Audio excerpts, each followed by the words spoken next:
Soy Ramón Compañó y trabajo a escasos 300 metros de aquí, en la Comisión Europea. ¿Quién conoce el Instituto de Prospectiva Tecnológica? Vale. Somos un centro de investigación de la Comisión Europea. ¿Para qué tiene la Comisión Europea un centro de investigación? ¿Alguna idea? ¿Por qué se permite una organización como la nuestra tener un centro de investigación? Es bastante atípico. Normalmente ministerios no suelen tenerlo. Nosotros lo tenemos. Somos un centro de investigación aplicada, socioeconómico. ¿Y por qué lo hacemos? Porque hay cosas que solamente se pueden hacer internamente. Y es el análisis riguroso, independiente de todas las influencias que pueden haber. Cuando se hacen políticas, más justificado está, mejor será. Hoy en día, las políticas, las directivas, las leyes que no están fundamentadas tienden a desaparecer. Cada vez más es importante justificar exactamente lo que se hace. Lo que es el estudio de impacto, que ahora nos requieren cada vez más, es cada vez más importante. Y allí es donde están las batallas. Realmente las batallas en el Consejo, en el Parlamento, y esto es quién puede justificar mejor lo que estás proponiendo y por qué lo estás proponiendo. Y más riguroso lo hagas, más transparente lo hagas y con más evidencia, más posibilidad tienes de que eso vaya adelante. Para todas las cosas que son de envergadura, hoy en día, prácticamente un análisis de mercado, de impacto, requiere dos escenarios bases. Dígame usted qué es lo que cree que va a pasar si hacemos lo que usted propone y compárelo con no hacer nada. Y luego, entre medias, todas las acciones que puedan tener. Pues ese es el ámbito en el cual trabajamos. Por lo tanto, somos un centro de investigación aplicado, socioeconómico. No tenemos la libertad de una universidad de hacer toda la investigación que nos gustaría hacerlo, pero tampoco somos administración. Es decir, nosotros no tomamos la decisión. En eso nos diferenciamos de la Junta de Andalucía o otros organismos. Bueno, en ese ámbito nos movemos aquí en el Centro Común de Investigación y aquí en Sevilla en concreto.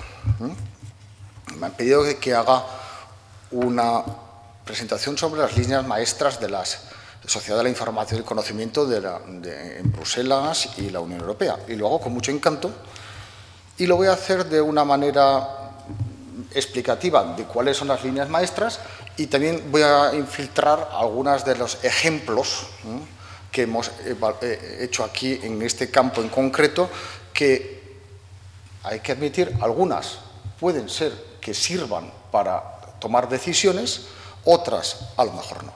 ¿Por qué? Porque es una opinión entre muchas que hay que tomar en consideración cuando se toman políticas. Bueno, sociedad de la información, conocimiento. Todo esto se encaja dentro de la agenda digital para Europa.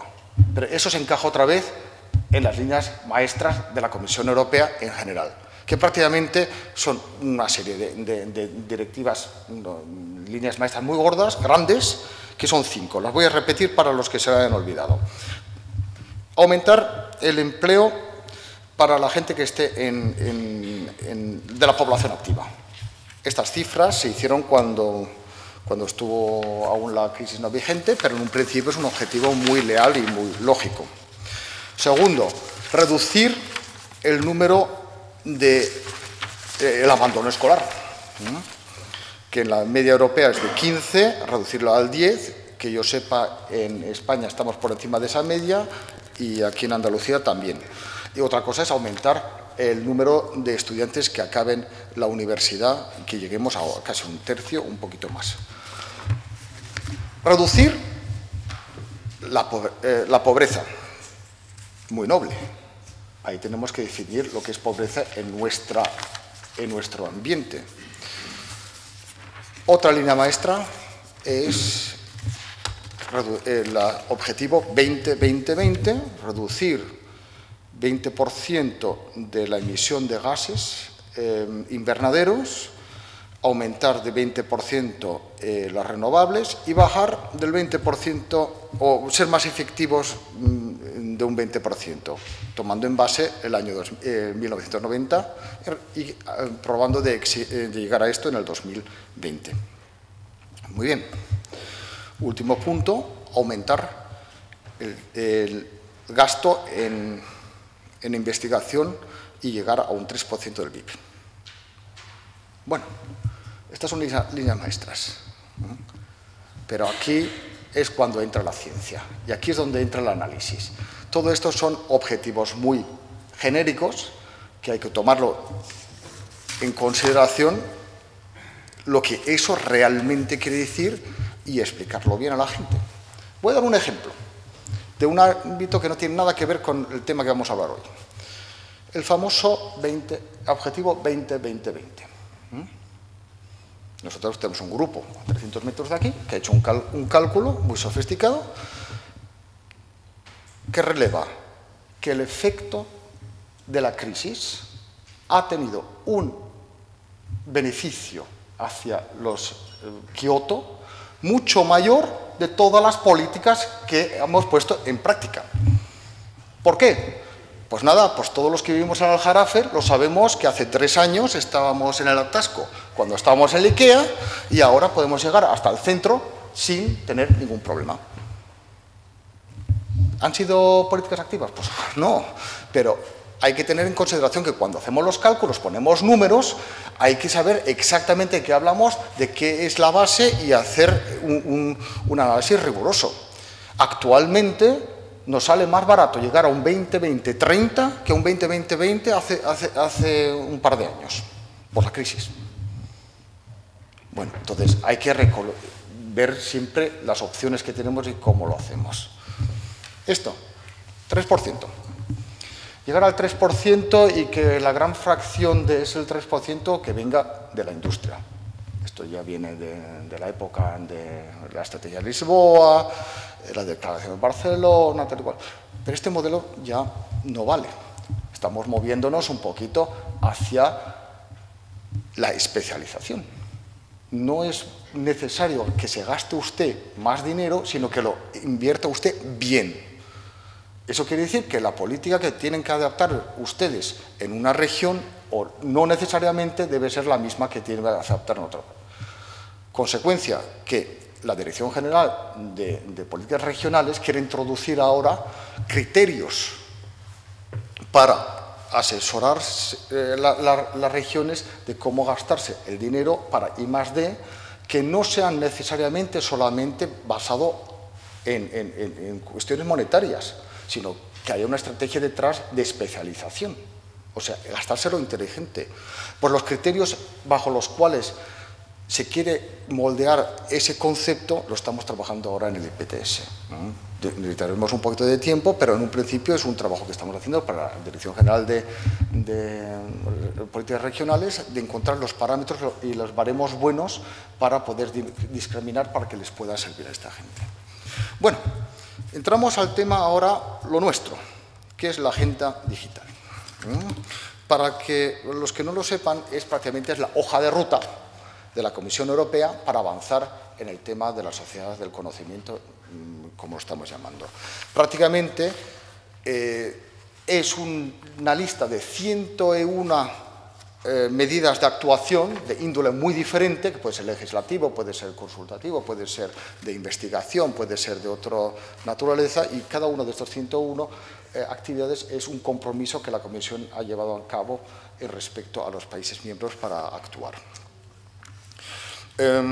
La mayoría de ellas, esto empezó en el 2010, para el 2012 el 60% habrá concluido, para dar una cifra general, 30 medidas ya están acabadas, 15 están retrasadas y el resto más o menos están acabándose.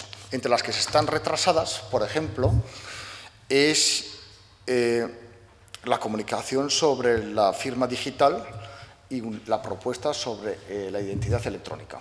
Esa estaba prevista para 2010, se va a publicar, esto os lo digo de antemano, se va a publicar la propuesta de la Comisión en mayo y va a ser aprobada, esperemos, lo más rápido posible. Esto es, por ejemplo, una iniciativa de revisión de la firma electrónica, porque nos hemos dado cuenta de que ya nos ha apropiado la directiva que se forjó en el 96, si no me equivoco. ¿Cuáles son estas 101 medidas? Prácticamente las podemos agrupar en 7 grandes núcleos. Uno es el acceso a banda ancha. El compromiso de los países miembros es que para el 2013 todos los europeos tengamos acceso a banda ancha. Banda ancha, en este sentido, la definición es muy pobre, que son 512 kilobytes, pero en algunas regiones del este pues aún sigue siendo un problema. El compromiso un poquito más duro es que para el 2020 lleguemos a 30 megabits para todos los europeos, la mitad de ellos tengan acceso a 100 megabits por segundo. Las actuaciones de la Comisión, bueno, de una parte las clásicas, que es invertir en investigación, y otras pueden ser un poquito más sofisticadas, pero, por ejemplo, ver en qué medida la Dirección General de Desarrollo Regional puede contribuir para el rollout de banda ancha. O sea, los fondos estructurales. Segundo tema es interoperabilidad y estándares. Bueno, esto también es un tema muy clásico, que también tiene dos vertientes. Una es mejorar el marco legal para que haya mejor interoperabilidad, y el otro es los estándares. Los estándares normalmente es una cosa típicamente industrial, porque se tienen que poner de acuerdo. Pero, ojo, hay que tener, si no hay un ente detrás que empuje, normalmente es más difícil. El ejemplo clásico que yo menciono siempre es el hecho que tengamos ahora un cargador con una clavija igual para todos los móviles, es porque hubo una presión de la Comisión Europea que dijo, ustedes si no se ponen de acuerdo en un cierto tiempo, pues entonces lo imponemos. Y luego la industria adoptó la medida. O sea, ahí, aunque sea fuera del ámbito de competencias de la Comisión, el tener un empuje siempre puede ayudar. Seguridad y confianza. Bueno, aquí tenemos, esto es un tema que viene ya de los ciberataques, en el cual tenemos que ver un poquito cómo combatirlo mejor. Se ha propuesto una plataforma europea sobre el cibercrimen. Se evaluará si es necesario hacer un centro europeo o no. Y del punto de vista de investigación, por ejemplo, que volvemos a lo que hago nosotros, nuestros colegas de Bruselas, de ISPRA, que es que tenemos unos centros en Italia, van a hacer simulaciones de ataques para ver en qué medida podemos mejorar. Luego está todo el tema de seguridad, incumplimiento de disposiciones de seguridad, reglas de privacidad y cómo mejorarlas. Tema de investigación e innovación. Ahí los mecanismos de la Comisión son los clásicos. El programa marco de investigación para todo lo que es investigación básica o aplicada y el programa de competitividad e innovación para lo que es proyectos pilotos de larga escala. Por ejemplo, el proyecto de identidad electrónica entre administraciones europeas se financia a través de este programa y hay varias vertientes también ahí. Ejemplo de lo que hacemos aquí en Sevilla, que como decía yo antes, un problema no es el 3%, llegar al 3% de BIP es un objetivo. Hay que también entender cómo invertir bien el dinero. Entonces, para saber dónde invertir bien hay que entender cuál son los problemas estructurales y cuáles son problemas no estructurales de nuestro campo. Aquí lo que hacemos una vez al año, por ejemplo, es un análisis de las 1000 empresas más grandes europeas por inversión en I+D. y lo comparamos con las 1000 empresas más grandes no europeas en sectores similares. Y lo que hago ahí es poner a mano izquierda las europeas con las estadounidenses. Entonces, lo que pasa es que hay sectores que son más intensivos y otros menos intensivos de investigación, pero hay un problema estructural. Y el problema estructural es que hay muchas menos empresas de TICs en Europa que en los Estados Unidos. Entonces, cuando hablamos de brecha, y cuando los políticos muchas veces lo dicen, hay que definirlo bien. Nuestro análisis nos dice que en un principio empresas europeas y empresas americanas con similitudes funcionan igual de bien o igual de mal en media. El problema no es ese. El problema es que si tienes muchas de un lado y de otro lado tienes pocas, pues tienes un problema, digamos, estructural. Otra cosa que también es una gran diferencia es la estructura de las empresas. En Europa tenemos más o menos el mismo porcentaje de empresas grandes, por ejemplo las de telecomunicaciones, pero nos faltan las de talla medio. Y tenemos que encontrar una estrategia de hacer cómo las empresas de talla media vayan a crecer y que no se crean y que no se compran por otras empresas que muchas veces se pierde innovación de este lado. O sea, es un problema estructural que tenemos que analizar cómo tenemos en consideración esto. Otro trabajo que hemos hecho aquí es analizar las inversiones de I+D en las TICs. Entonces, una cosa que nos sale es que el sector de servicios y de software, a pesar de la crisis, han seguido invirtiendo mucho. Al contrario de otros sectores de las TIC. O sea que esto hay que tomar en consideración también en respecto al futuro, porque esto es una inversión. Otro nuevo ejemplo, nosotros tenemos la posibilidad aquí en Sevilla de analizar las patentes europeas, americanas y japonesas y hacer diferente tipo de análisis entre ellas. Y una cosa que bastante claro de este gráfico, la curva azul es la europea y la americana es la roja, por lo cual la tendencia que vemos clarísima es que hay menos patentes que se están generando aquí. Tenemos que analizar el porqué. Muchos de los problemas ya los tenemos bien identificados, pero no tenemos muy bien identificados las soluciones. Pero esto es más evidencia de algunos problemas que ya conocíamos. Siguiente punto de las medidas de actuación de la Comisión Europea.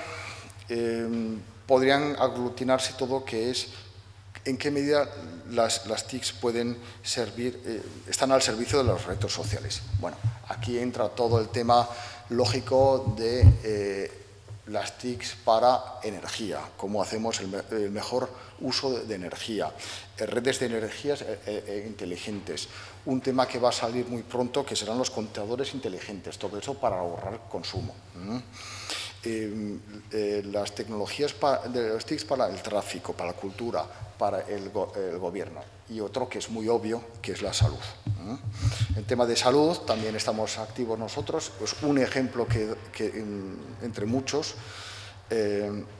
y es cómo podemos mantener el coste del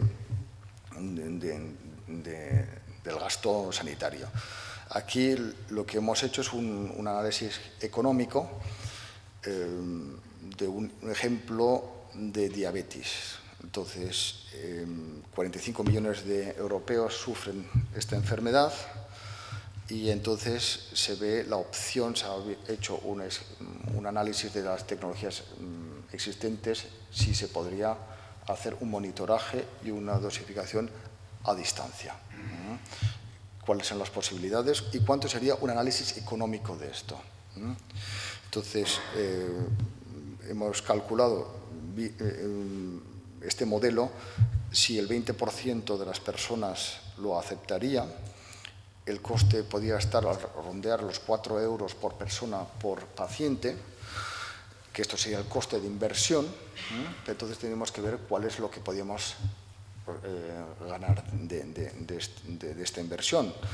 Evidentemente, crearíamos un mercado no existente, por lo cual una industria nueva, que también tiene su repercusión, se podría estimar cuánto es eso. Podemos calcular también la reducción de costes en los hospitales y luego, evidentemente, y varios parámetros, ¿no? Por ejemplo, otro parámetro, que es el de la derecha del todo, es lo que en inglés se llama QALY, que es análisis, el valor económico de un año de vida. Hay gente que se ha dedicado a analizar esto, sobre todo en seguros, ¿no? Entonces, el hecho de que usted no tenga problemas y pueda estar más en casa, y todo esto, ¿cuánto me genera esto de análisis? Entonces, tipo de cálculos es también lo que hacemos aquí en Sevilla para dar pistas por dónde podíamos ir. Este tipo de trabajo, por ejemplo, muchas veces hay que hacer trabajos de campo con hospitales para ver los parámetros que estamos manejando. Siguiente punto de la agenda digital.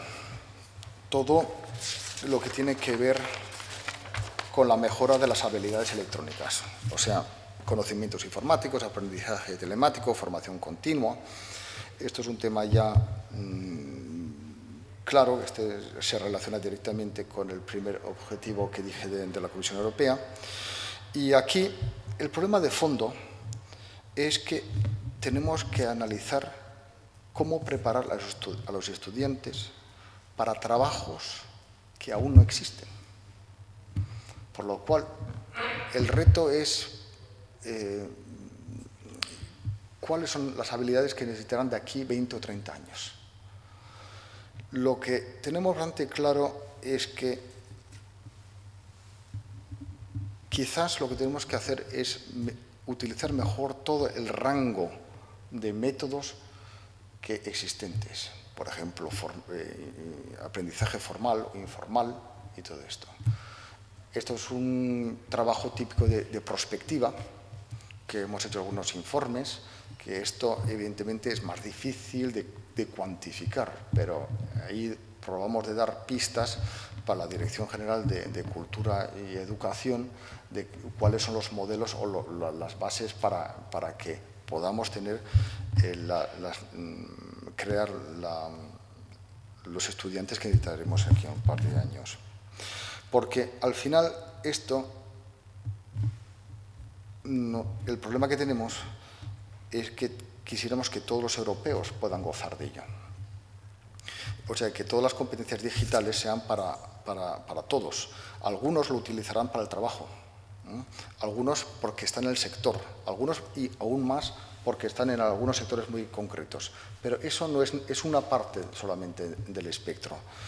El riesgo que tenemos, y esto no es nuevo, es los que están al margen de ello.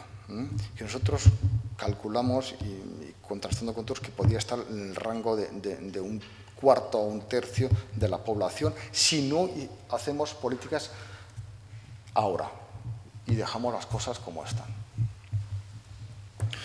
Que puede ser debido a acceso a Internet o... Prácticamente vemos también de que hay otro grupo que está al riesgo, por lo cual lo que hemos hecho, o nos hemos dedicado, es hacer un análisis para 3 campos en concretos que pensamos que son representativos, que si podemos resolver estos problemas podrían ser unas pistas para otros. Uno son chicos jóvenes, entre 15 y 24, que están fuera del margen escolar, los que tienen problemas o están al riesgo del abandono escolar. De otra parte, otro colectivo son los que trabajan en trabajos domésticos, porque es muy característico para el tipo de trabajo que hacen, que sobre todo suelen ser mujeres. Y luego, finalmente, migrantes. Entonces, el tipo de trabajo que solemos hacer aquí en el IPTS son trabajos de campo específicos. Por ejemplo, en cuestión de los migrantes, lo que se hacen son encuestas en el campo, que algunas veces pueden ser hasta muy creativas, que es, aparte de un cuestionario normal, se le pregunta ¿qué lleva usted en el bolsillo? ¿Qué móvil lleva usted? ¿Qué modelo es? ¿Para qué lo utiliza? O sea, y probamos de extraer algunas informaciones sobre este tema. Bueno, el último tema es el mercado digital interno. El motivo es porque hay que reconocer que la Comisión Europea no tiene un mandato para todo. Debido a la ley de subsidiariedad, hay algunos temas que la podemos apoyar hasta un cierto punto. Por ejemplo, la cuestión de la educación, que evidentemente no está transferida y evidentemente se tiene que gestionar al nivel que corresponde. Pero hay otras que sí que tenemos competencias, y todo esto, lo del mercado interior, sí que lo es. Ahí las líneas de actuación de la Comisión y de la Agenda Digital son algunos temas que son muy clásicos, por ejemplo, lo de la telecomunicación, ¿no? O sea, cuáles son las políticas de espectro a llevar, o, por ejemplo, el roaming, ¿no? Porque eso es competencia de la Comisión. Pero hay otras que tienen mucho más envergadura a largo plazo, que estamos revisando ahora, por ejemplo, las directivas de la firma electrónica, las directivas del comercio electrónico, o adaptar los derechos del consumidor al sistema actual. Y un trabajo que hemos hecho aquí, por ejemplo, es desarrollar un nuevo concepto de privacidad, ¿eh? Una manera de ver cómo podíamos hacerlo diferentemente. A mí me gusta el título que le da el jefe de la unidad que lleva esto, que dice, él habla de la sombra digital y lo llama lo bueno, lo malo y lo feo, ¿eh? Y parcialmente tiene razón, porque lo que lo está diciendo es, bueno, nosotros somos empleados, tenemos una faceta de amigos, tenemos nuestra familia, y cada vez que entramos en el ambiente digital, pues tenemos cada una de estas facetas. Y a veces esto nos va a favor. Hay temas que realmente nos van muy bien, que están resueltas y nos gusta. Hay otros temas que nos van peor, por ejemplo, cómo gestionamos el tema de identidades múltiples, pero evidentemente hay muchas partes que no nos van bien, que es el tema, por ejemplo, no poder tener control de todo lo que está fuera de nosotros. Temas que ya lo conocemos bien. Por aquí la idea, hicimos una encuesta que diseñamos el cuestionario y que la llevó a cabo Eurostat, preguntando a 1000 personas por país, o sea que es una base de datos bastante interesante, que sería un informe que algunas cosas son intuitivas que han salido, pero otras un poquito menos. Entonces, voy a mencionar algunas, que es la actitud de gente en respecto a su privacidad.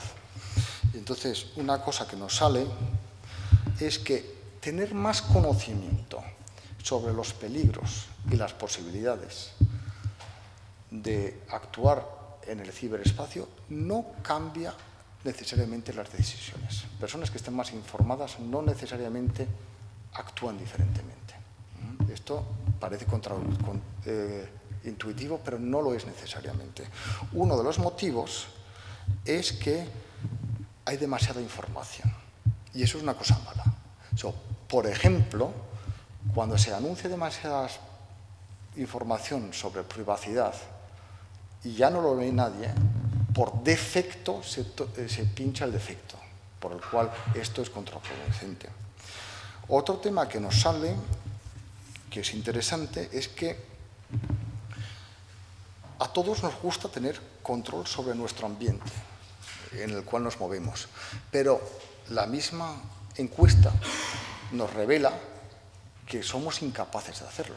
La gente no tiene, la media de la gente que actúa y dice que le gustaría tener control no sabe cómo hacerlo bien.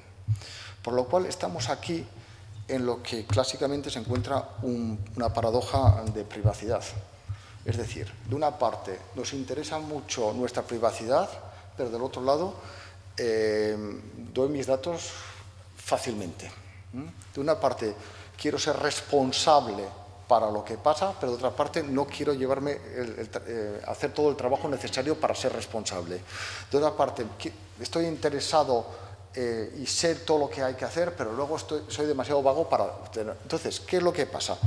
Que desde el punto de vista de un organismo como el nuestro, que tenemos que hacer políticas, tenemos que tomar esta irracionalidad en consideración, porque si hacemos unas políticas que no son adecuadas, pues entonces no nos va a llevar a algún lado. Por ejemplo, la Comisión iba a arrancar una campaña de publicidad para jóvenes que la paramos porque dijimos, esta no es la manera, este dinero lo vais a gastar mal, porque los jóvenes no van a tomar consideración, porque ellos comunican diferentemente. Y aquí entramos en un tema nuevo que estamos haciendo ahora, y es entrar más en cómo introducir las ciencias del comportamiento dentro de los modelos que estamos desarrollando o las metodologías económicas que tenemos para dar más pistas de cómo hacer políticas. Esto, la industria sabe cómo hacerlo, pero, o sea, de hacer el marketing y todo esto, pero los que estamos en este lado no lo hacemos. Y este es el modelo prácticamente que se ha desarrollado, que no lo voy a explicar, pero digamos, son diferentes capas de cómo podía funcionar este sistema. Acabo. Prácticamente,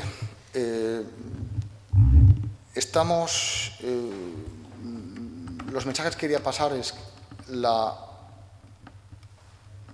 investigación sólida, socioeconómica y no socioeconómica para hacer políticas es cada vez más importante. Y yo creo que va en aumento. En el campo nuestro, nosotros estamos trabajando en algunos campos, por ejemplo, todo lo que es análisis de medida de la economía digital. Esto no lo he mencionado antes. Todo el mundo dice que hay un gran potencial, pero actualmente la Comisión es incapaz de cuantificarlo. ¿Por qué es incapaz de cuantificarlo? Porque si yo compro un libro ahora en Amazon, me meto en la hoja de Amazon, el almacén está en Alemania y me lo mandan aquí, no hay manera de ver dónde está exactamente el valor añadido. Lo que sabemos y lo que estamos haciendo ahora es probar de analizar a través de los clics cuál es el mecanismo de compras. En qué medida es importante la lengua, cuál es la lengua, qué pasaría si hay un mercado único, pero actualmente no hay manera de analizarlo bien. Por ejemplo, Eurostat, también las categorías que tiene, no nos da detalles suficientes para cifrarlo exactamente y, lo que es peor, cuando se propone alguna cosa, cuantificar el impacto que esto tendría. Bueno, y los otros ejemplos también los he mencionado, por lo cual me parece que he pasado de tiempo. Y concluyo con esto.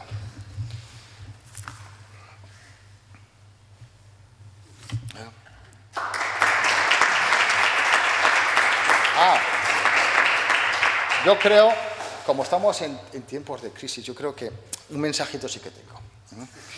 Y es, yo creo que lo que no podemos hacer es esto. Sobre todo lo que tenemos que hacer es encontrar soluciones diferentes. Conocéis este problema, ¿no?